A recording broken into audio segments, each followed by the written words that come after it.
Good evening, everyone. Before I start, I have a confession to make. Until a year back, never had I ever heard of the word situationship. So before I came to the Young India Fellowship at Ashoka, I was kind of living under a rock.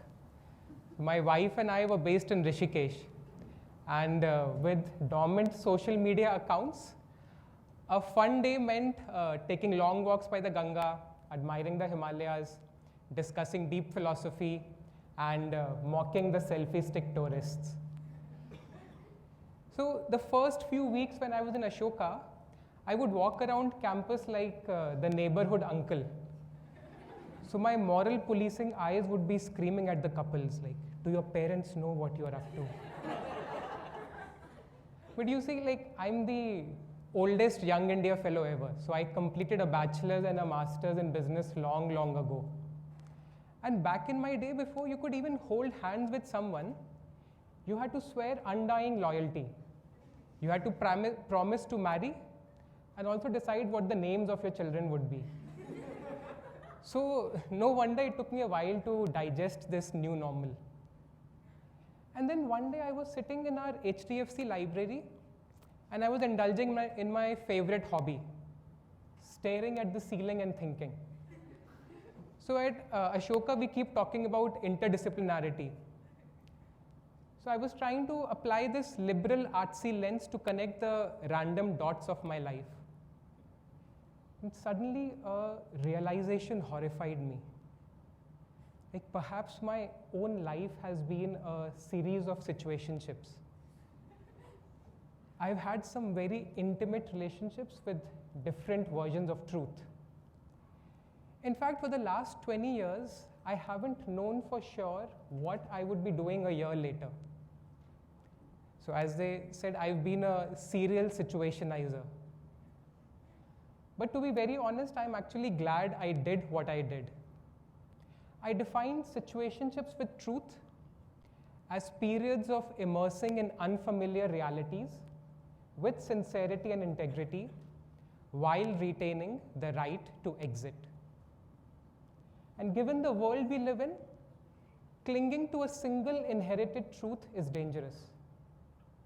Designing our life as a series of situationships with truth is our best shot at finding peace and joy. Our great-grandparents lived a very different script.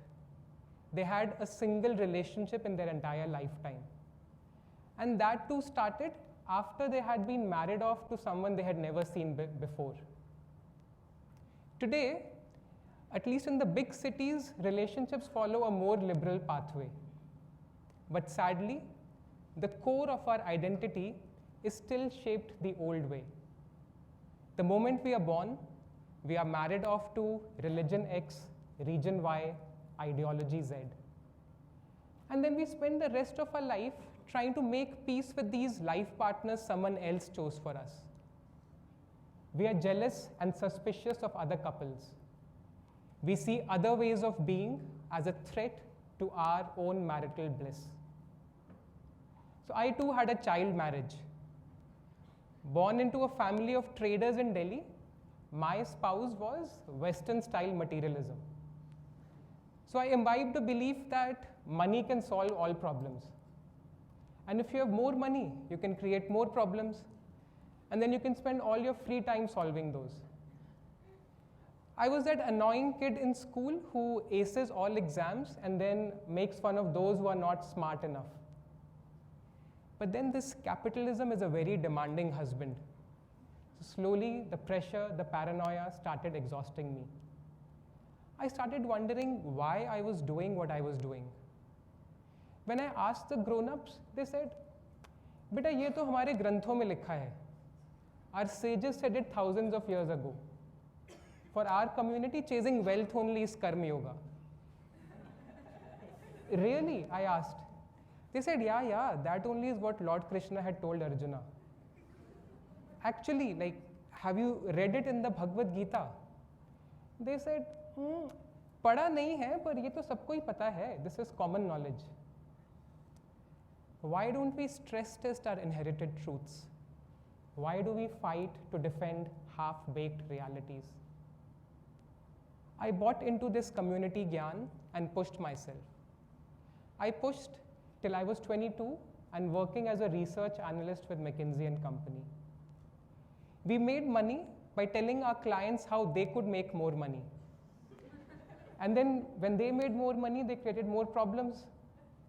So then we made more money by solving those problems. But I couldn't solve the problem of my own existential anxiety. I had to drag myself out of bed every morning. The pillow would be full of hair. These short one hairs are the survivors of war. So,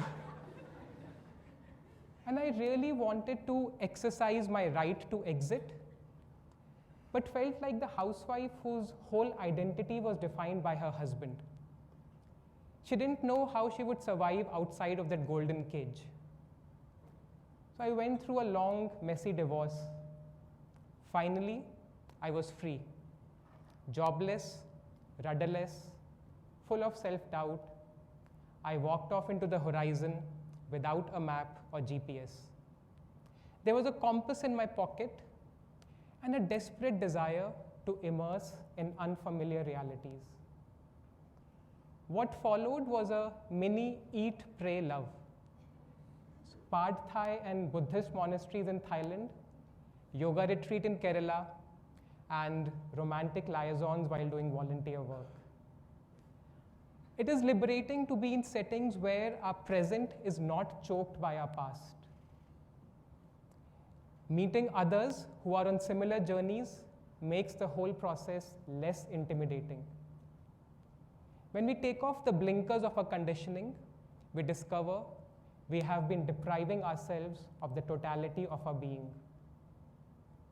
These micro situationships made me greedy. I started chasing the ultimate treasure, enlightenment. For 2 years, I lived in an ashram in Bihar. Training to be monks, we shaved our heads, cleaned toilets as karma yoga, and had little contact with the outside world. One day, walking in a quiet alley in the ashram, wearing my yellow dhoti kurta, I realized the last time I had felt this peaceful was when I was 10. Despite this transformation, I concluded that I was not ready to become a monk in this lifetime. Monkhood ended as a beautiful situationship with truth. But that's puzzling. If a situationship is turning out to be so awesome, why not settle with that life partner forever? So pieces of this jigsaw I found in the Bhagavad Gita. Because my elders were too busy, I read the Gita myself. And thankfully, Lord Krishna is not giving wealth management tips. So instead, he is talking about the coexistence of 3 different qualities, gunas in a person.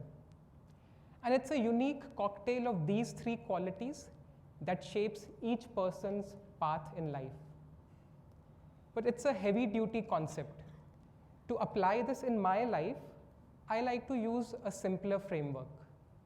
I believe that each of us exists simultaneously across 3 dimensions: material, social, and spiritual, MSS. The material dimension prioritizes personal wealth and power, my career, my bank balance, my status.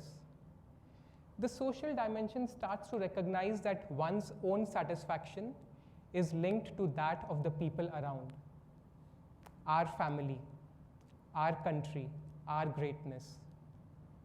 The spiritual dimension starts to loosen the grip of the ego further. The idea of my and our starts dissolving. What starts emerging is a sense of one humanity, one world, one universal consciousness. My corporate life felt like 80% material, 10% social, 10% spiritual. The monkhood MSS was perhaps material 10, social 20, spiritual 70. At that point in life, it really nourished me. But there were still desires and duties in the material and social dimensions that appealed to me. These days, I aim for an MSS of around 25, 25, 50. Spiritual being 50, the better half. It's like tuning the guitar of your life. You keep tweaking it, and at some point, those random sounds others have been calling noise and failure turn into music. Growing up, I used to judge myself harshly. Not fit enough, not flexible enough, too fidgety, too restless. My MSS was pretty messed up. But then when we start using a well-tuned instrument, we are able to create melodies we never imagined before. So after I left the Bihar ashram, the next set of situationships led me to become a yoga and meditation teacher. There are still days when I wonder whether I am too fat and furious to be a yogi. But I keep trying. I show up every day. And slowly, a new insight has emerged. We must not deny ourselves our light just because it casts a shadow. The shadow exists because our whole life is a constant process of fine-tuning. We must not allow this light-shadow paradox to paralyze us. Inaction is a disservice to the world which needs our luminosity. However, we also have to keep in mind that this light-shadow paradox applies across space and time. The butterfly effect of a well-meaning action today may cause harm tomorrow that we are not even aware of. What we may say or do with great conviction today, we may feel embarrassed by tomorrow. Just when we start feeling full of light, just when we start growing a halo, the shadow may come to slap us. I've had my fair share of shadow slaps. Yoga teaching took me to distant shores. I got to live in the beautiful English countryside where there were more sheep than people. I first went to the UK carrying a tinge of spiritual superiority. The brown boy in me wanted to settle karmic debts with those colonial exploiters. When I actually started teaching though, the practitioners there disarmed me with their earnestness and commitment. I was forced to accept that a person's soul is untainted by their skin color or the actions of their ancestors. Situationships teach us humility. They give us an opportunity to shrink our shadows. The final question now is, how do we engage in situationships with truth as passionately as the romantic ones we witness on campus? So keep conducting 3 experiments. Firstly, every now and then, date an idea that scares or surprises you through a book, a course, or long conversations with someone who embodies that idea. Of late, my 9-year-old niece has been training me in the brain rot culture. So together we practice 6, 7, 6, 7. And then we go on to debate whether my sense of humor is cringe or sus or both of them. Secondly, look at the ideas, the truths that you were married off to at birth. Career choices, gender norms, societal roles. Pick one and interrogate it for a few months. I have come to learn that as a heterosexual cis man who is upper caste and upper middle class, I occupy more space in a room than most other bodies. I could catch these shadows only because I tortured certain timeless truths in solitary confinement and forced them to confess. Finally, Look at your material, social, and spiritual life. Which one have you been neglecting? For one semester or 1 year, overinvest in that dimension as a situationship with that part of your life. Living under the Rishikesh rock, I felt that the MSS strings of my guitar needed to be retuned. So I came to the YIF. 1 year for the neighborhood uncle to get no cap reality checks from Gen Z. We must all carry out these messy experiments. Each of us must immerse in unfamiliar realities with sincerity and integrity while retaining the right to exit. As we turn pro max at situationships, we start to notice something surprising. The truth and love we have been chasing in the outside world is just a faint reflection of what we already have within us. Each situationship blows off some of the dust that has been blocking the mirror of a mind and heart.